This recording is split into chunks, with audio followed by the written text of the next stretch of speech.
I think we're live, and the seats are filling up here in the MSP Experience Lounge. Mark, you want to describe the manifestation of your background in your office there? The manifestation of my background. Well, hey everybody, I'm Mark Jameson. I'm the CEO of 2W Technologies. We are a technology solutions provider primarily for manufacturers. So if it's a manufacturing firm, we do most of the technology right up until that dotted yellow line that only the equipment operator can go across. Doing technology in manufacturing, as a lot of folks know, is incredibly difficult. The buildings are either too old or too cold or too dusty or too hot, or there's language barriers, and that's the kind of stuff we deal with that. We deal with that every day. I've been with 2W for coming up on, it'll be 12 years next month, actually. Excellent. It's been a hell of a journey. It's been awesome tuning into your podcast. And so everyone stop what you're doing, go to YouTube real quick, open a separate window, 2W Tech, I believe that is the first thing that'll pop up. And one of your recent podcasts, actually a couple months ago, but you had a chat with Tom, and you're talking about AI in the workforce, and we're going to get into a little bit of that. And you dropped some Microsoft bits in there as well. But it's just a really good conversation. I love the banter, and it sounds like the podcast is going really well for you. Yeah, it's a lot of fun, and we have a lot of fun doing it. We set up a separate little corner of our building that is our podcast room. It has an on-air sign over the top of the door, and we have the big mics and sofas and comfy chairs and that kind of thing. And we try to keep it really casual and just conversational. In fact, I think that's what we call it, is conversations. And it's and just as if we were talking about whatever the topic happens to be. And the one that you just mentioned was the one where our Chief Technology Officer and I are talking about AI, and AI is a major initiative for us here. We do have a expertise designation from Microsoft from data and AI. We've developed our own AI platform, which is pretty cool. And we have and it's we've been using it for about 2 years now, and we've just started to take it to market to our clients, and so it's pretty exciting and kind of fun. And cool. There you are. Thanks for without fail, something's going to happen. Everyone, this is a live stream, and we're proving it. This is not pre-recorded because I just got kicked out and refreshed my browser. It's like when you do a systems demo. You know something is going to go wrong. Right. What was the first iPhone launch? Like they had to script that 20 different ways and just hack it to death. Just they weren't quite sure how it was going to work out. Exactly. Yeah. So this is not that. This is actually live. Awesome. All right. Well, let's get into it, and we'll see who pops in and out of our streaming service here. But so Mark, we're so thrilled to have you. You're on our partner advisory council here at Axcient. I meet with you, as do all of us together when we do our quarterly meetings, and we get your feedback. And you've been long time Axcient partner, and you're really forging new paths. And let's talk about the power of Microsoft. We have so much to unpack, but let me just put it at your feet because this is yeah. The interesting thing about Microsoft is when people talk about Microsoft, now it may be a little bit different in the MSP space, right? But just in the client-based space, people tend to think about Word and Excel and Outlook and email and that kind of stuff. And it's so much more than that. And just that what they call the modern work stack is so much more than just those applications. In fact, I think at last count, Business Premium had something like 110 different applications that were baked into that particular SKU, and I think there's well over 1,000 365 modern work SKUs, and it stretches. In fact, we've got a whole bunch of that information on our YouTube channel, but it stretches across security, it stretches across collaboration. And there are, what people don't understand, I think, is we have a lot of clients that subscribe to third-party products and services that are inherently baked within the stuff that they already own through their Microsoft licensing. And so about a year or so ago, we realized that we were doing a pretty good job of implementing technical, but we weren't doing a very good job of consulting and teaching and showing how best to use this and what's the best way to do collaboration and that sort of thing. And so we took a playbook or a page out of our, so we're also experts in an ERP system for manufacturers called Epicor. Right. And we took a playbook out of that consulting part of our business, and we were beginning to implement it into our modern work practice. So it's not so much about configuring and turning it on and making sure it works. And we realized that's what we were doing. We were going in and we were going, okay, here, you're all set up. See ya. Watch this video and that'll teach you how to do it. But we're really starting to look at consulting and teaching. And so our clients will begin to get the maximum amount of value out of the investment that they make. That's amazing. So everyone, just a reminder, this is the MSP Experience Lounge. You're live with Mark and myself. This is Q&A. We're on LinkedIn. We're live. Of course, this will be recorded. You get to tune in and see the comments later. But please feed us the questions. And Isabella, our wonderful facilitator, is going to continue to feed me things. I can weave it into the conversation. But anything Microsoft, M365, AI.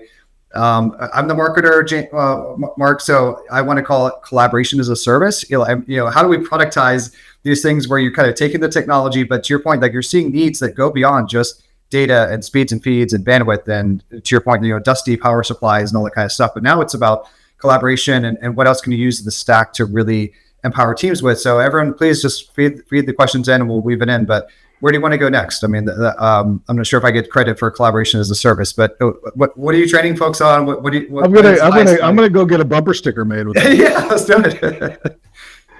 Yeah, so I think it's teaching people and our clients how, like, the breadth of this technology that they, for the most part, already own. And so whether it's Azure consumption or it's making sure that people understand what Microsoft Loop is, and how you can use it in your environment. Look, the modern work stack is as complicated and sophisticated as Epicor ERP. And there's such a depth to it. And it really depends on it. It's getting to know your clients. It's trying to figure out what their use cases are, what their goals are, and then taking the knowledge and the expertise you have in these particular areas and moving them to that space. Whether it's, we have clients now who have no servers. Right. Everything's, so on-prem, they may have a firewall, some switches, some user interface devices, PCs, tablets, whatever. And all the compute and everything else happens in their Microsoft tenant. Mm-hmm. And then, so we're talking about Azure, right? Yeah, Azure. Yeah. Mm-hmm. So I should probably say, so we have a handful of designations from Microsoft. We're experts in AI and data. That's our latest designation that we've earned. We've also Azure architecture. We do a lot of Azure consulting and a lot of spinning up Azure. We have security, modern work, Azure virtual desktop specialization. We're a tier 1 CSP, managed Microsoft partner, which is as a tier 1 CSP, we're actually small for that type of relationship with Microsoft as far as our total breadth, but we are dedicated into that one vertical, and I think that that particular vertical is of interest to the folks at Microsoft. Awesome. We've got lots of partners, I'm sure, that are either in manufacturing and that space or trying to break into it. And are there, besides the kind of normal things of cybersecurity, data protection, antivirus, ransomware protection, things like that, and of course, just all the monitoring that needs to happen. What are maybe some of those business cases? What was the aha moment from their point of view of, oh, well, you've helped us with this ERP and you've helped us, unite all of our data and flows and inventory and billing and finances and everything, but now you can help us with this. And wow, we didn't even know that we needed that. There is, manufacturers as a group tend to be on the laggard end of the adoption curve, and we're starting to see that change quite a bit. And I think some of it is kind of another generation of folks coming in. Our clients run all the way from multi-generational to multinational large corporations. And so we are starting to see a kind of a change in reliance on the infrastructure systems. But I think there's so much confusion, and people just don't know where to go, right? I mean, you talk to 5 people, you get 5 answers. You Google something, it's like going to WebMD and Googling headache. Anything. Right? I would not recommend Googling anything on WebMD. But... Yeah, I mean, it's you either need a nap or you've got a brain tumor, right? That's right. So it's and it can be that way, especially, a lot of manufacturers now are being forced down a compliancy path of some sort. Right. And it's happening not only from just it's because most of our clients are part of the supply chain. Right. And so it's their customers that are forcing them to be compliant in NIST or ITAR or CMMC or whatever it happens to be. Sure. And so there's a lot of how can I do that? And the key is because you can spend as much money as you want, but how do I do that affordably and economically? And get value for what I'm trying to do without breaking the bank. Because, it's, we were just, I'm sure you're going to plug our podcast that we just did a couple of days ago, but, we were talking about this too. The thing about security is it's not super sexy unless you're a security person. And it's not like hey, invite all your friends over to come see the CMMC compliance scorecard, right? It just doesn't happen. And so, but it's important, and it's important if, for sound of mind, for if you're trying to lure in new clients or bigger clients as a manufacturer, or if you're just trying to get cyber insurance. Right. And so, of course, all these, and you're in a manufacturing hub in Wisconsin, right? You guys are based on, so there's a couple of them around here. Yeah. Yeah, I've heard of that. And so this idea of like, hey man, I'm just trying to make a bunch of bolts and washers and stuff, and now I have to do this data thing and that data thing, and I'm sure it's just kind of like mind blowing to them. And so for them to, have you as a trusted partner, a trusted advisor, and then go to you for that, just makes common sense. Yeah, I mean, our clients, they make stuff and they ship stuff, and at the end of the day, that's where they should be spending their time, not worried about the interconnectivity or their data backup, say, or their data at all, or how do I support my end users or my engineers that happen to live someplace else? How do we move CAD files up and down our internet pipe? I mean, all that stuff. Focus on what you do best and let guys like us focus on what we do best. Right. I mean, that's the classic, Adam Smith division of labor. Just stick to your knitting. And so for you to, as the business world kind of reconfigures itself around them, for you to, and other, partner companies to be able to support that and say, we got you, just stay in your lane, do what you're doing, and we'll be your trusted partner. Yeah. And do it in a fair and financially responsible manner, because manufacturers tend to be very, very focused on that. I mean, it's the margins. They're used to. They'll go out and they'll buy, an $8 million plasma cutter, but they won't buy an $8 server, right? Unless they see because they know the return on the $8 million plasma cutter. Yep. And so that's really successful manufacturers tend to be really good, successful business people in general. Oh, 100%. Yeah, absolutely. Great. So again, everyone, thanks for joining us. Kick up your feet if it's your lunch hour. And we're in the lounge with Mark, talking about the power of Microsoft, all of the parts of the suite that maybe you didn't even know about. So let's get into AI. They'll probably draw up a few more questions. And again, we'll plug your podcast early and often. I was thrilled to join you on the most latest iteration, and Danielle hosted us on that. And it's on YouTube is where I find it, and it's on a playlist there. Just amazing podcast, lots of funny banter back and forth. So just to kind of go sort of re-trigger one of the earlier conversations you had with Tom over at TW Tech as well. But you guys are just super steeped in AI. You're using it successfully. You're cutting down your own number of hours that you're spending on kind of mundane tasks like finance and just just pouring through heaps of data and standardizing it and making it better, having less human error while saving time and money. So either that, or what are you doing for clients? What? Well, and so what I'll tell you how we started this. So because we have an ISV designation with Microsoft, we do get early access to development stuff. And 2 years ago, probably, we started messing around with Microsoft Cognitive Services, and which is part of OpenAI and all that other stuff, and what that could do for us. And we just started using it internally. And it started to bring a ton of value just in and of itself. And then, just going and querying and asking, and then creating language models around our specific business. And then we integrated it into ConnectWise, which is our line of business system. So now everything that comes in, all the help tickets that come in get read with, we call our AI product Resolve IQ. The reason we call it Resolve IQ is because that's what it told us to call it. You just asked it? And then the other key is we're always really nice to it, just in case it becomes self-aware. That was on the podcast too, and I do that to the Google Hub at home when I'm setting a timer for the kitchen, and I always say it's blaring in our ears and we're screaming at it, but I'm like, hey guys, turn off the timer, please, Google. Yeah, because you that's exactly right.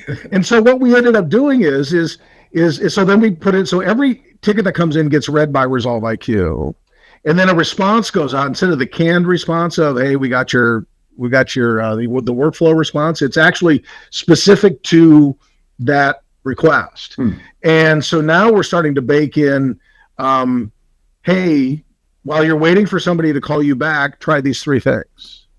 And then if a client responds back to the help desk ticket and says, hey, what's going on with this? It will actually pull up the notes and everything and respond back to the client. Oh, amazing. Yeah. And so we are, and that's right now. We used to have our billing process on a weekly basis used to take it took like days, right? Because you come in and you the invoice, timesheets, and all this other stuff. We threw Resolve IQ at it, and now we can get billing out the door in like 20 minutes. Amazing. And it meshes everything up, and the stuff that it doesn't make sense, it presents it to the biller. They take a look at it and they go, oh, okay, big, and the 10 things they need to look at is called out, and they address it, and away it goes. So we have literally, it has to have been tens of thousands of hours that it's helped. It creates our scopes of work now. So now what we'll do is you'll do a Teams meeting and you'll record it, and you'll then throw that transcript into Resolve IQ, and it'll say not only summarize it, but create a scope of work based on this conversation. And it'll do that now. And so we've grounded that. So, and this is what we found, and this is kind of the interesting thing about, because AI is, everybody uses AI as this broad brush, paintbrush. Right. And what we found is really you're going to find a couple of different applications for this, right? So you have the under the hood and the create language models, this particular image and that kind of stuff. And then there's in our world, there's going to be the specific application AI. So ConnectWise is developing it. Epicor is developing it. Copilot is specific to the modern Work 365 PowerPoint stuff. Yeah. But what we found was a specific language model, which is grounded in your business information, is far more valuable because it knows who you are, and it knows what you do, and it knows how you do it. And so it takes everything from that perspective. So the information we get back from Resolve IQ is more exacting, more specific, and more relevant to our business. Of course. And so what we're doing now is now we're starting to take it out to our clients. And we're starting to create language models specifically for our clients or our specific use cases that we're doing. We have some pre-baked use cases in there. And the idea is that Resolve IQ isn't competing with the application specific AI pieces, but it will be in conjunction too, so that those application specific entry points will have a language model that it can lean into that is specifically about your business and about your about what you do. And it's unbelievably interesting in that. So I did an example for a client of ours a couple of weeks ago, and I went to his website and I downloaded 6 PDFs on the machines that they make. Mm-hmm. And we've created a language model. Well, it's not super thorough, right? But it's grounded in those particular things. And we were able to pull a lot of data just out of the grounding in those language models, and then the integration into their website, which just the pages or whatever. And it's compare this to this. What's the speed that this thing runs versus that thing? Those things. So those 6 PDFs and the website were able to bring a ton of value just in that small little sample size. Right. And it's super exciting and it's a lot of fun. And the best part is when you create a scope of work using Resolve IQ and then you ask it to do it in the voice of a pirate, that's the best. Right. And make sure that we're doing it properly on St. Patrick's Day. And yeah, there you go. Perfect. Yeah. do it in leprechaun style. So I have a million questions. Okay. So for that, how is it used? Is it support questions? Is it for more marketing? Is it sort of that like Amazon experience of like compare X to Z of our product line? Or is it how to answer support questions? All the above. So it's natural language, mm-hmm. right? So and it's designed, so it uses the Microsoft Cognitive Platform. It uses the security settings that are inherent within your Enter ID. So you log in with your username and password just like you do. It comes through a browser. All of our clients' data is specific to them and is housed to them and goes nowhere else. Right. So it's not, this whole thing about OpenAI where nobody really knows where the data that you're inputting goes, mm-hmm. right? And so it all stays there. And so basically it's 2 sections. It's our cognitive services and our ability to do the AI processing, but all the data sits where it sits, whether it's in SharePoint or a directory or a server or wherever it happens to be, and it doesn't go anywhere else. Right, within their instance and within their M365 environment. That's exactly right. Mm-hmm. Cool. And so then, and so how do you price it? So again, forgive the marketing, but AI as a service. I've been talking to folks. I've been talking about automation as a service and AI as a service, and collaboration as a service. And so how do you? Yeah. So there's a price to build the language model depending upon what your use case is, and sometimes it's hey, I got this spreadsheet from hell. Mm-hmm. And I need to tame it, and that becomes the crux of the language model. Or sometimes it's just generalized product manuals and that kind of thing. So we build a language model, and that's like a flat fee essentially. Cool. And then there's an ongoing fee that helps because there is Azure consumption that occurs in this, and so there's a fee to that piece, and then we have a per user model where depends on how many people you want to hit it. Type of thing, we'll charge X amount per user on top of that. Incredible. So the key is to try to scale it. So if you're not really huge, it doesn't cost you a ton of money, right? But you can scale it all the way up to big as you need it to be. Did you ask Resolve IQ how to price itself for your clients? We did actually. I use it all the time. I'll use it. I'll do stuff like we'll have somebody new start. And you have to write the email to the all hands email, like, mm-hmm. hey, welcome aboard, Bryce, he's our new guy, right? And it's always, the tough part is getting started, like the first 10 words, right? 100%. So what I do is I take the resume and I take the job description and I say, hey, Bryce is starting in this particular role on Tuesday. He's going to report directly to me, write a welcome aboard email to the all hands crew. And there it is. Oh. Now you never really send out the first one by, you always got to put a human touch to it. And, but it's a, get you 80% of the way there. Nailed it. And in the voice of a pirate, which is how I like to be introduced. And so that's exactly right. So yeah. So when you start with the voice of the pirate, absolutely. Okay. So, how have folks been justifying the cost on their side? How has the sales conversation happened? Are they like, ooh, hours saved? incremental like marketing and support effort. I can sell more myself. I can win more customers. What's the equation in their mind? Yeah, so that's a really good question. It's so right now, like any technology adoption curve, right? We're still kind of in the innovator, early adopter stage. So it's it's the visionaries are the ones we're talking to right now, right. And it really has to do with this action takes me this much time, and by cutting out, by making it more efficient, I can get more stuff done with less, basically, right? One of the challenges we all have as business leaders is you can't hire enough people, and so you got to figure out, okay, if I can't hire enough people, it's you got to figure out how to get stuff done with the amount of people that you have. That's right. And this is a really great way to do that. And so that seems to be kind of the leading motivator to some of this stuff.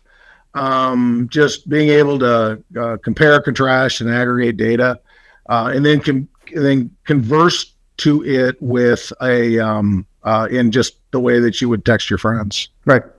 Yeah. So do more with less gives me kind of trauma triggers and the shudders, because as a marketer, it's always, the finance people like, hey, do more with less. But but let's use force multiplier. So the idea, like you have a great team, you have a great product, you've got a great reputation as a business, and what's that force multiplier to take you the extra mile? And that that's exactly right. So we're like, so for example, we are getting ready to introduce Resolve IQ out to our managed services customers, end user support customers.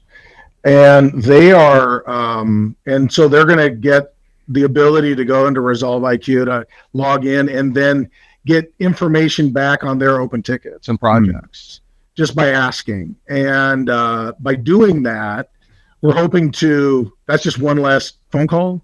Yeah. So that when the conversations begin, they're much better and deeper, as opposed to here's the transactional information to get started. Amazing. It's not that it's a requisite to talk about AI. I mean, you're doing so much in the like you said, in the very leading edge of the space and on the very leading edge of the product adoption curve, and it's really exciting. Maybe let's switch complete gears and take a 90-degree turn at 100 miles an hour. What are the other parts of this 1,000-point solution strong Microsoft stack that you feel people are completely missing the boat on, that they're just not even aware of? It just doesn't get the headlines that are pretty key. I tell you what it is it's a lot of it has to do with the security piece, the multi-factor stuff. I think it's probably, actually thinking about that, I think it's a couple of things actually. There's that, right? Because everybody's very, very aware, I think, now of the need to have good security in place, right? And it's multi-factor. I mean, even today, though, multi-factor, which you have to have multi-factor. We still have people turning off their multi-factor because they don't want to mess with it, right? Mm-hmm. So I think there's that piece of it. There's the Azure compute piece, moving applications into the replacing servers with Azure consumption. Mm-hmm. I think a lot of people don't necessarily think that way or have a bunch of misperceptions on that. So I think that's a piece which blows my mind. I mean, if you let's say I came to you and I said, Bryce, I got this great idea. I want you to buy this piece of equipment for your business. It's going to be terrific. And you're going to spend $30,000 on it. In 4 years, it's going to be worth $300. Would you do it? No. Can you sell me a plasma cutter instead? Because that's something. Well, yeah, right. Exactly. Well, that's why. It's exactly. So what a bad business decision a server is. Mm-hmm. Right now, there's certain needs you have to have it. You have to have computer compute on-prem sometimes, and that's okay. And you can do that hybrid work too. But for the most part, if I can put that stuff into an Azure instance, which never ages and is constantly being updated, and you never have to mess with, that's a heck of a business conversation to have with folks. Right. I think that even though that has been out there for a while, and we have been in the Azure business since probably 2016, mm-hmm. There's still a lot of our clients and potential clients out there that just are not thinking along those along those lines. But I think too the security piece, the compliance scorecard, all of that baked in stuff there has the ability to take you exactly where you need to go to make sure that you're working your way towards whatever compliance or security position you need to be in. And it's all right there. Mm-hmm. And all it just needs to be is be configured. Threat protection. It's all right there. All it needs to be is be configured. And it's all in most of what you need is included in the business premium stack. Now, if you're an executive, maybe you need to go up into an E level security piece or whatever. And it can get confusing. And, I don't think people should try this at home. I think you need to employ an expert. Right. But it is but those are two places that are pretty short putts for most people that they just don't even think about. Interesting. Scott Werner, thank you very much for the Princess Bride mention. See you. That's great. So Mark, don't the costs add up? So why are people not doing more of this? Is it out of tradition? Is it out of things that and a lot of MSP owners, they're kind of still stuck. Maybe that's a bad way to say it, but they're the people who get stuff done. Like they're the doers. They founded the business. They know how to do the networking and all the configuration. And now, it's been out there for a little while, but it's a brave new world out there. Is it that? Is it no? I've actually done the math, and these things stack up really, really quickly, and the public cloud costs get out of hand. What do you think are obstacles here?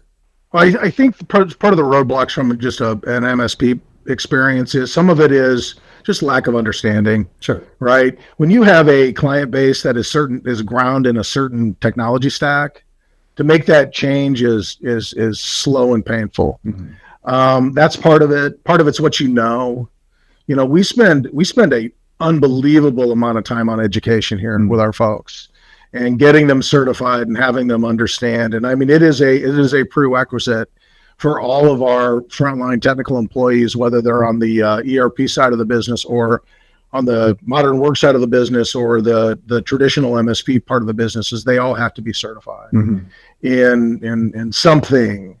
And it's so we're constantly pushing the edge of that knowledge base.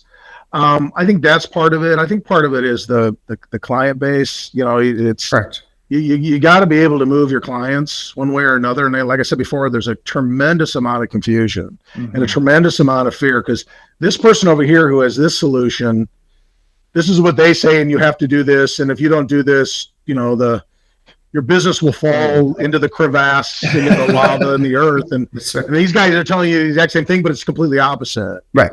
And so I think what we found is a good, direct, conservative conversation with your clients, taking into consideration both the operational and the financial impact on your client, and working within your client's best interest really goes a long way.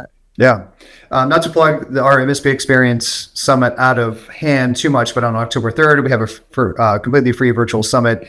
And I have a session with Dennis Cockrell on selling with confidence. And that kind of sounds like I'm hearing some of those vibes of like, we do this a certain way. Our clients are always putting the fear of God into us. So like, we have to do this a certain way. But you're the captain of this pirate ship, right? It's like, this is, there's a new way of doing things. It's going to make sense for you, the client, the end user. It's going to lead you into a higher compliant, lower risk kind of future. And so how would you recommend people get started? Do you start with a one client? I mean, education is a cost, and you have to bone up on something. You really have to do your research, but they can take a playbook from you, from others. They can kind of to get certified, try it out, and then maybe try with the client and really see how well they. Yeah, I think so. From time to time we'll have an MSP will reach out, somebody local who's like, hey, we're trying to get this thing going. Can you help us with our first Azure implementation or whatever? And so we'll engage with those guys and work through that so that they understand. It's but again, it's the golden rule is treat people the way you want to be treated, but the platinum rule is treat people the way that they want to be treated. And I think historically in the MSP space, look, we're all a bunch of technologists, not necessarily a bunch of salespeople. Right. And so it may not come natural to us. That's why you go down to IT Nation and there's a ton of, selling and marketing and breakout sessions. But I think if you just talk plainly and real and use small words and stay out of industry jargon and say, look, this is where the technology is going. You're going to get there eventually, right? So in 2016, we made the decision that for every server we quoted an Azure instance. Interesting. And nobody bought the Azure instances, but eventually people did. And now we don't sell a whole lot of physical servers anymore. Right.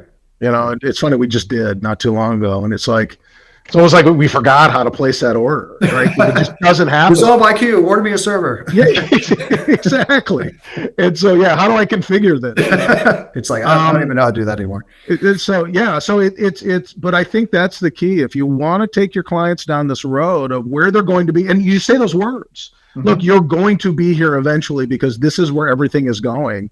You don't have to do it now, but eventually you will. So you should start to educate yourself now in this transaction. And if that server isn't going to, if you need that new server, so you can buy the new server, but let's spend a little bit of time talking about what the Azure instance looks like. And then so that 4 more years from now, you've actually gone through those motions a little bit. I love it. I love the vision and the planting the seed. And it's kind of like we talked in the break around the podcast, and you kind of never know when it's going to like kick in and when it's really going to click and go.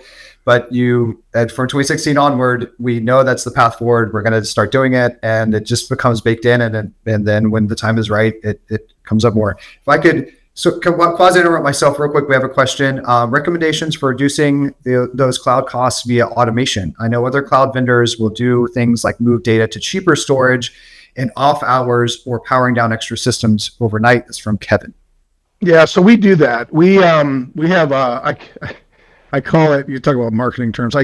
We'll implement your instance and it will follow the sun. So we have a few worldwide organizations where we have clients in 42 states and 11 countries, and the sun. This is a huge. I mean, you talk about marketing statement. The sun never sets on TW Technology clients. Love it.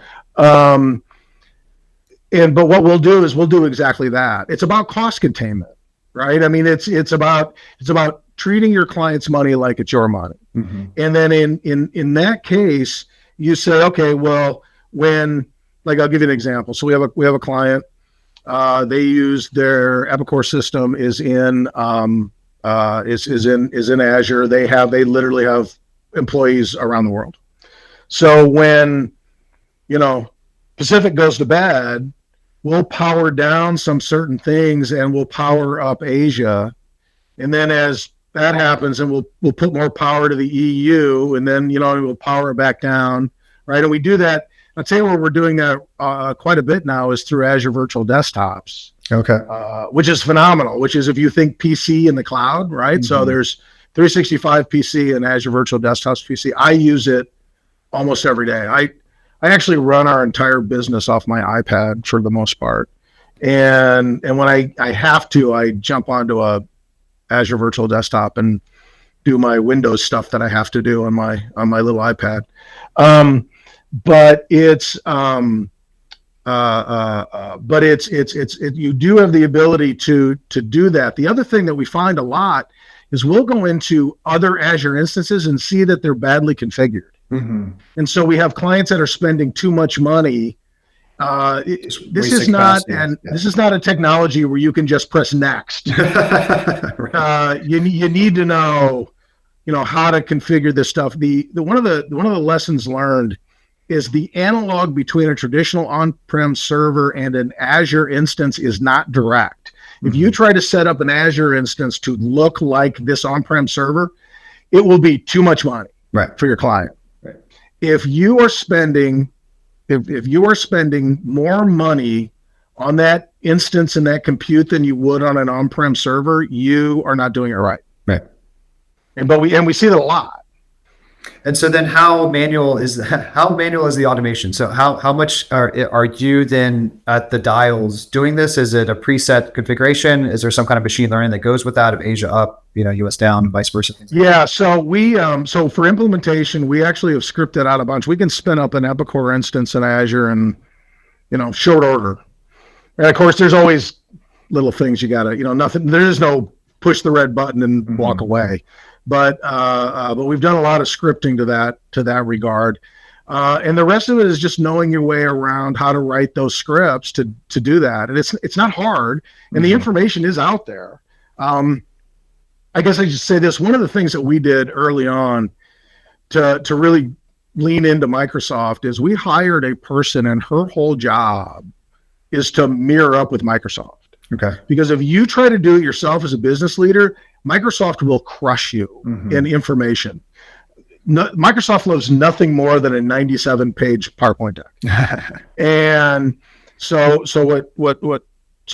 Microsoft Alliance Manager, what her job is to take the flow from Microsoft, the fire hose flow, and bring it into a just a trickle of a hose, and then fill up the glass of water, and then hand me the glass of water. And it is a full-time job. And then to communicate back to Microsoft for both our technical and business managers that they've assigned to us, and so that they understand what we're doing, so we can leverage some of that stuff. But it is if you try to scratch the surface by yourself, it can get overwhelming pretty fast. This is great. I love talking about the people element. I mean, we're talking business to business partnership window of that. But how do you recommend that people do that? Do you hire from Microsoft? Is there a partner program that lends itself? You just hire the unicorn, the rock star?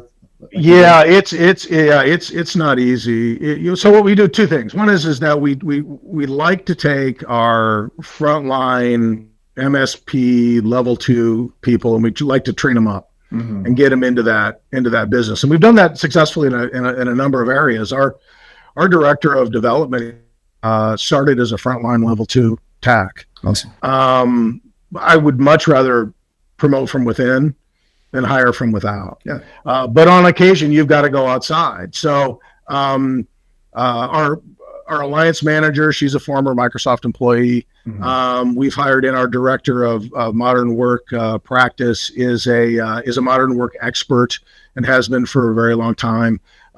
So when we have to bring in those folks to bring those in, we will hire outside, but we much prefer to train from within to give everybody here a really interesting and exciting career path. Very cool. Got a couple more questions, then we'll get into the lightning round, cognizant of time.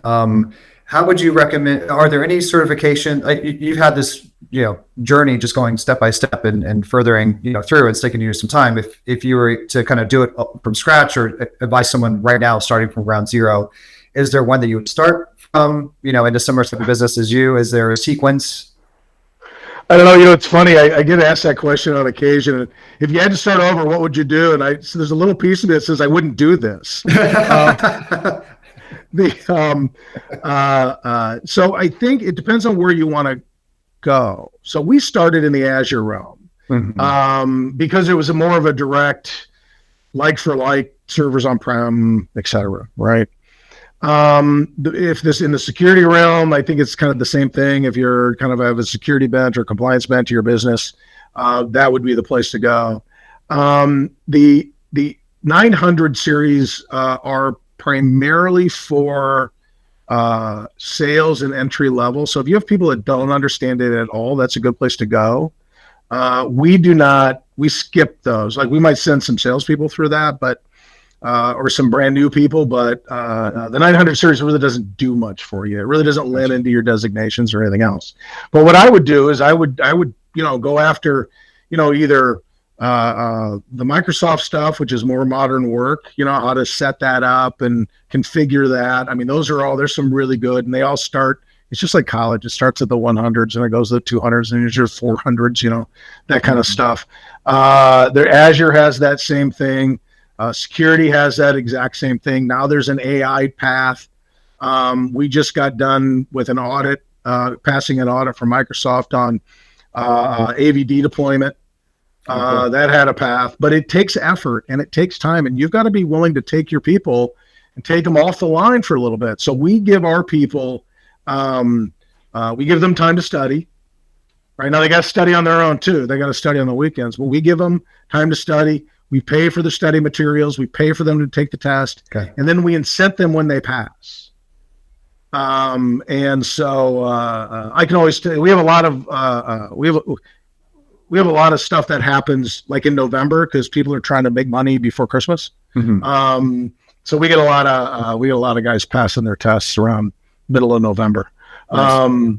But but that's what you have to do. And as a business leader, you got to make that investment. It isn't going to happen organically. And quite frankly, because if you're just in the Microsoft resale license business through, a tier one player like Tech Data or CDW, one of those guys, the margins aren't all that great, right? It's where you get into volume and value and getting into the Microsoft marketplace and creating your own applications like Resolve IQ or Epicor and Azure for us. There's some real money to be made in the Microsoft space, but it's not super obvious, and it's not selling 13 business premium licenses. How many licenses can I get off the truck today? Yeah, that's exactly right. Awesome. Well, I'm sure people can reach out to you and consult with you. And if they, I'm always willing to talk about stuff. It's one of the great things that about the Axcient Partner Council is the folks on that group are really, really smart. I learned more about the industry there. Mm-hmm. I mean, I know you guys get a lot of value of it because everybody's got an opinion. But those guys are really, really smart. And I learned a lot about those business just by sitting in those meetings. And I think the cool thing about our industry is I think everybody's willing to help and give back. And you don't see that in a lot of business, a lot of industries like the MSP business. So yeah, I'm always willing to talk to folks. Right on cue. We've hit our stride to say community, and we're huge here at Axcient about it. With our partner advisory council. But it sounds like ConnectWise is your flavor. Are you in Evolve, or had you been before? No, we do. Well, I've been at we go to whatever IT Day, the one in November. They big shows. Yeah, I've been there consistently since we got on ConnectWise in 2014, which I think is when we first started doing business with Axcient too, as a matter of fact. And so we're there every year, and then we send some folks down in the one in June, which is more security related down there. But I find that conference is really, really interesting, and it's not so much. It's one to see the new stuff that's getting developed, the new tools that are being developed, but it's just the camaraderie and the conversations and sitting down at lunch or dinner with folks you don't know, or and the openness is just it's really cool. And honestly, it took me by surprise when I first got exposed to it. Right. Peer groups, meetings, trade shows, to your point, folks are so willing to share their best practices and so open and so willing to help others. I know you are, and you embody that as well. So sounds like, folks have additional questions and want to kind of really unpack and maximize the value that is sort of hidden within this Microsoft behemoth of all the solutions and all the offerings. It's out there. It's there for taking, and probably just needs some networking and some, one-on-one conversations. Yeah, drop me a line on LinkedIn or whatever. I'm more than happy to help people navigate the incredible. Great. Well, my young son is screaming in the background, so it's probably my cue to move on. If you heard that, I think you have a link tree that Isabel is going to somehow drop magically somewhere at LinkedIn where I can't see it, maybe, and that is to your podcast and to 2W Tech. And so, just wanted to kind of preempt that a little bit as we head into the lightning round, if that works for you, Mark. Bring it. All right, here we go. We love doing this. I think we had an unfinished thought. So before we do that, if you could just kind of remind everyone the Arizona background behind you in the office, kind of what's the story? So I'm a U of A graduate. Bear down, go Cats! All right. Behind me is a painting of Push Ridge, which is just north of the Tucson metro area, and it is we have another place down there besides here in Wisconsin, and that is actually the view outside our window of our place. And the interesting story is I got the painting before I got the house. So, yeah. Not saying we're living in a simulation, but if we were, that would be one. Yeah, here we go. Exactly. Love it. All right.